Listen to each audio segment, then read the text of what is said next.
আসসালামু আলাইকুম, কেমন আছেন সবাই? সংসার ছেড়ে হঠাৎ করে চলে যেতে হচ্ছে। আমরা একদিন আগেও জানি না একদিন পর কি হবে। গ্রামে যাওয়াটা সবার কাছে আনন্দের হলো, আমাদের কাছে বেশ কষ্টের ছিল। রাত 11টা বাজে হঠাৎ করে সিদ্ধান্ত নিতে হয় আমাদের গ্রামে যেতে হবে, তা আবার 3 বছর পর। ভাগ্যটাও ভালো ছিল যে গাড়ির সিটও পেয়ে যাই। রাতে সবাই কম বেশি ঘুমালেও আমার 1 মিনিটের জন্য ঘুম হয়নি। সকাল 5টা বাজে গাড়ি সবকিছু গুছিয়ে নিতে হবে, কি নিব আর কি রেখে যাব এগুলো ভাবারও সময় নাই।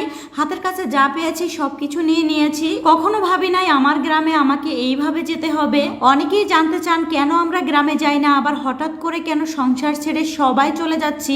সবকিছুই একটু একটু করে আপনাদের সাথে শেয়ার করব। কোথাও যাওয়ার কথা শুনলে এমনিতেও একদিন আগে থেকে আমার খাবার খাওয়া বন্ধ হয়ে যায়। গাড়ি থেকেই আমাদেরকে একটু সময় দিয়েছিল সকালের নাস্তা করার, ওই ফাঁকে আমি একটু ফ্রেশ হয়ে নিলাম। পদ্মা সেতু হওয়ার কারণে অনেকে মনে করে বাগেরহাট যেতে তেমন একটা সময় লাগে না, যেহেতু আমাদের বাড়ি সুন্দরবনের কাছাকাছি, তাই বাগেরহাট থেকেও 3-4 ঘন্টা সময় লাগে। সব মিলিয়ে 10-12 ঘন্টা জার্নি করা আমার কাছে একটু কষ্টের হয়ে যায়। আর বাবার বাড়িতে আসতে আসতে প্রায় সন্ধ্যা হয়ে যায়, আর আমরা কোথায় বসবো এরকম একটা জায়গাও ছিল না বসার মতো।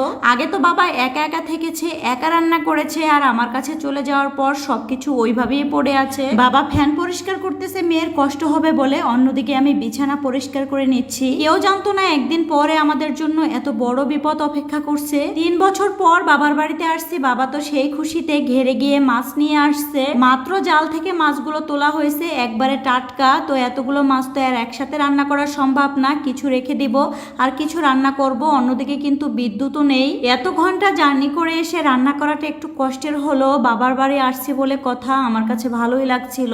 অনেক আপুরাই জানতে চেয়েছেন, আপু আপনি 3-4 দিন ধরে নতুন কোনো ভিডিও কেন দিচ্ছেন না? গ্রামে এসে তো আমরা অনেক বড় বিপদে পড়ে যাই। ইচ্ছা ছিল বাবার বাড়ি শ্বশুর বাড়ি সবকিছু ঘুরে ঘুরে দেখাবো, জানি না কতটুকু আপনাদের সাথে শেয়ার করতে পারি। ইনশাআল্লাহ নতুন ভিডিও প্রতিদিন আসবে, আর কি হয়েছে না হয়েছে সবকিছু আপনারা জানতে পাবেন। আমার মা মাটির চুলায় রান্না করতে পছন্দ করে, কিন্তু এতদিন পরে আসাতে মাটির চুলার অবস্থা খুবই খারাপ, যার কারণে এখানে আমি গ্যাসের চুলায় রান্না করে নিচ্ছি। বিয়ের পরে প্রতিটা মেয়ের কাছে বাবার বাড়ি আসাটা অনেকটা স্বপ্নের মতো। বাবা মাকে নিজের কাছে রাখার ভাগ্য হলো, বাবার বাড়িতে আসার ভাগ্য আমার নেই বললেই চলে। এই ঘরে আমার জন্ম, এখানে আমার কত স্মৃতি জড়িয়ে আছে। অসুস্থতার কারণে ইচ্ছা থাকলেও অনেক সময় আসতে পারি না। আর এখানে আমার বাবা কত সুন্দর করে কাজ করছে, আর একা একা থাকার কারণে অনেক কাজও আমার বাবা শিখে গিয়েছে। মেয়েদের জন্য বাবারা সবকিছু পারে, যার কারণেই বাবার রাজকন্যা বলা হয়। আর এই গরমে যখন বিদ্যুৎ না থাকে আর তখন রান্না করতে হয়, কি একটা অবস্থা হয় বলেন তো। আমি তো এরকম একটা লাইট নিয়ে তারপর রান্না করতেছি, যদিও গ্যাসের চুলা ছিল এজন্য অনেকটা সুবিধা হয়েছে। মাটির চুলায় রান্না করতে মনে হয় আরো বেশি কষ্ট হতো। বাহিরে কত সুন্দর জোছনা রাত, আর একদিন পরে এক ঝড়ে আমাদের সব কিছু শেষ করে দিয়ে যায়।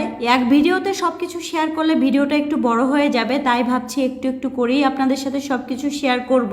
রান্না করার পরও অনেকগুলো মাছ এখানে থেকে গিয়েছিল, এগুলো আমি ফ্রিজে রাখার জন্য এভাবে পলিথিনে করে নিয়ে নিচ্ছিলাম। হাজারো বিপদের মধ্যে বাবার বাড়িতে একটু চোখ বন্ধ করে ঘুমানোর মধ্যেও অনেক বেশি শান্তি আছে। অনেকেই আছে বিপদের কথা শুনলে ঘরের মধ্যে থাকে, আর আমরা যখন শুনতে পাই আমাদের অঞ্চলে ঝড় হবে, আর তখনই আমরা গ্রামে আসার সিদ্ধান্ত নিই, যেটা ছিল আমাদের জন্য সবচেয়ে বড় ভুল। আজকের ভিডিওটি এ পর্যন্ত, পরবর্তী ভিডিওতে সবকিছু আপনাদের সাথে শেয়ার করব। সবাই ভালো থাকবেন।